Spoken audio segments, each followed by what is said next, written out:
The word freedom is powerful. Most Americans consider it a precious commodity. Those who have never had it yearn for it. Many who do have it take it for granted. Those who protect it for others are the real heroes. Iowa's Freedom Rocks are a tribute to them all. Today we continue our tour as we visit Jefferson, Iowa in Greene County.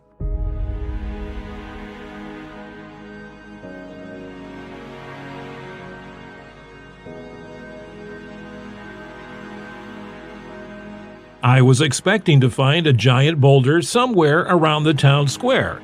However, I had to search a bit and found it by the Raccoon Valley Trail right along the historic Lincoln Highway, which is the same route that the 1919 Motor Transport Corps traveled. That journey then included a young lieutenant colonel that would later become a major influence in America's efforts in World War II. Pictured here in the middle of the rock, he endured a long-delayed convoy of military vehicles and equipment, as the nation's roadways were still very primitive by today's standards. The long-distance convoy covered over 3,000 miles from Washington, D.C. to Oakland, California, and then by ferry over to end up in San Francisco. It took 56 days to complete. That lieutenant colonel we mentioned is pictured on the right side here. You may recognize that youthful face as that of Dwight D. Eisenhower. As Supreme Commander of Allied forces in Western Europe in World War II, he led the massive invasion of Nazi-occupied Europe that began on D-Day, June 6, 1944. Later, using his experience from 1919 and his exposure to the Autobahn in Germany, as president, he would sign into law the Federal Aid Highway Act of 1956. It established what we call the interstate highway system, including Interstate 80 and others that run across the state. The Freedom Rock marks the spot where he would have spent perhaps a night or two in a tent back in 1919. There are two sections on the back of the rock. The left side honors a man who was born in Jefferson and later became an astronaut. Air Force Colonel Loren J. Shriver participated in 3 space flights and logged over 386 hours in space. Among his many accomplishments and awards is receiving the Air Force Distinguished Flying Cross.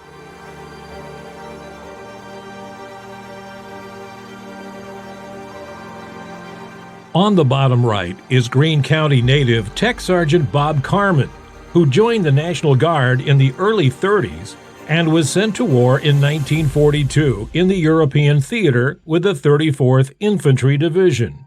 While in Tunisia, Bob's unit experienced heavy fighting, and Bob was eventually captured and became a prisoner of war in Rome. Miraculously, he was able to sneak a note to the Pope, who at the time was inspecting the POWs, and asked him to write his mom telling her that he was alive and a POW.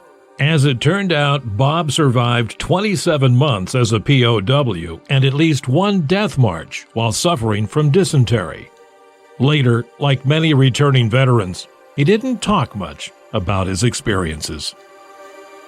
On one side of the rock, the Medal of Honor is displayed, the award given posthumously to Captain Darrell Lindsay, who was given tribute on the Webster County Freedom Rock in Fort Dodge, as detailed in our first video. Captain Lindsay graduated from high school in Fort Dodge, but he was born in Jefferson, hence honors on both Freedom Rocks. The other side shows the other end of the American flag, always a staple of mural artist Ray Bubba Sorensen's work. You'll find more information located on a series of signs along the perimeter of the plaza, as you can also visit more activity along the western edge, right next to the grain elevators, which serve as a backdrop.